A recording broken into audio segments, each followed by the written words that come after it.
მუსიკალური გემოვნება განსაზღვრავს ადამიანის იდენტობას. მოდით ვიდებადოთ.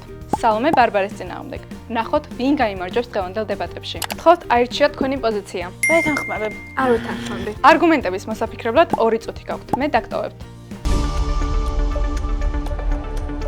პირველი რაუნდი. მოვისმინოთ სალომეს არგუმენტი. სალომე, შენ ამისთვის 15 წამი გაქვს. მუსიკა თვითგამოხატვის საშუალებაა. ადამიანები საკუთარ მოსაზრებებს და ღირებულებებს მუსიკაში ეძებენ და სწორედ იმ მუსიკას უსმენენ, რადგან ნაცნობი და სასიამოვნოა.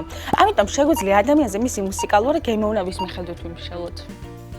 ახლა ბარბარეს კონტრარგუმენტის ჭერია. ბარბარე, შენ ამისთვის 14 წამი გაქვს. არ არის აუცილებელი მუსიკაში საკუთარ თავს ხედავდე, იმისთვის რომ მოგწონდეს. შეიძლება შინაარსი სრულიად არ გსიამოვნებდეს, თუმცა მოგწონდეს მელოდია. ამიტომ შენ ხასიათს არ გასასრულოს მუსიკა. მეორე რაუნდი. მოვისმინოთ ბარბარეს არგუმენტი. ადამიანების მუსიკალური გემოვნება იცვლება. ისინი ეცნობიან ახალ ჟანრებს და მუსიკოსებს. თუ მეტყიდობის შემდეგ კლასიკური მუსიკის მოსმენა დაიწყეს, იმას ანიშნავს, რომ ხასიათი შეგეცვალა, ან უფრო მშვიდიან ჩუმი გახდი. ახლა სალომეს კონტრარგუმენტის დროა. სინამდვილეში, კონკრეტული სახის მელოდია რაღაც გავლენას ახდენს შენზე. იმაზეც თუ როგორ მუშაობს შენი გონება და როგორია შენი გემოვნება.